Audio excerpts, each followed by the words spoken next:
One of the ways that the anti-family ideologies that I've just talked about impacts parents and families is the corruption of the child's best interest. Child's best interests is a key idea, key focus in family laws, where parents go to seek remedies for the alienation of their children.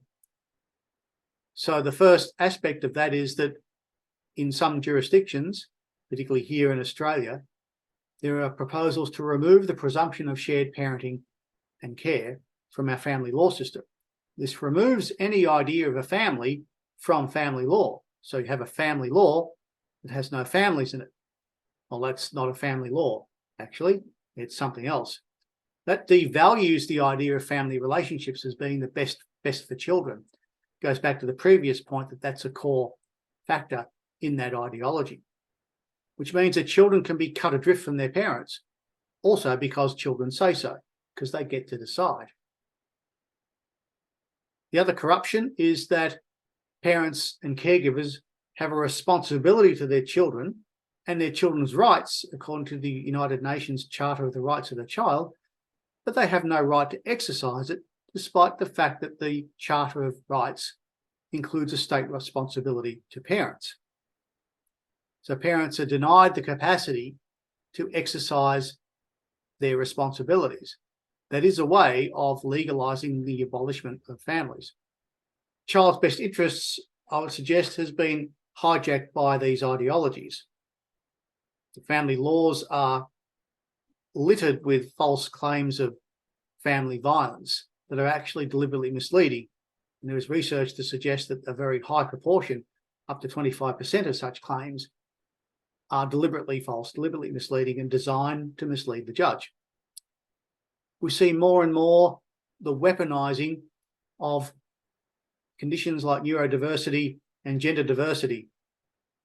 Now, these are areas that are claimed to be sources of oppression or subject to oppression in families, because they fall outside of the values of parents who don't understand what neurodiversity is and what gender diversity is, and don't understand sexuality either. So historically, same-sex orientation was actually frowned upon in families, and so people who were sexually diverse, gender diverse, neurodiverse were treated as being ill or fell outside of family values. Now, that's a change that's happening more and more in our society. We're coming to accept in various ways how to deal with this and how to respond in more equitable, equal ways. But it's being weaponized in an alienation space. I've talked already about adultifying children, promoting them into adult roles, and to make adult statements they don't have the capacity to exercise. That's an alienating behaviour.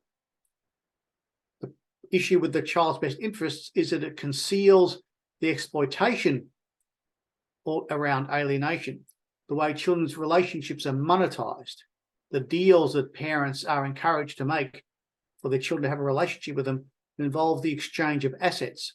There's a price tag on their children. And a classic example is providing more money to a parent in exchange for spending more time with their children.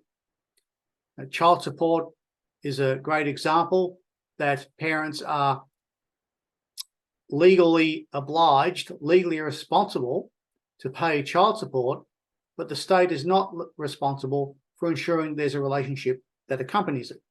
Now, the effect of this is a cash for kids idea that turns the children into an asset or a liability. It objectifies children, turns them into a commodity that's traded. It reduces alienated parents to a bank account and a wallet. So the state, in effect, collaborates with alienation.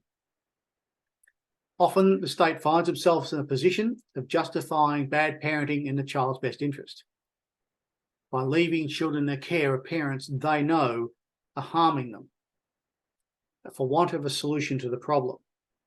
The ideology that's being perpetuated now is that somehow removing a child from an abusive parent is harmful to the child. It is not. If you don't remove them from that parent, you are collaborating with their abuse.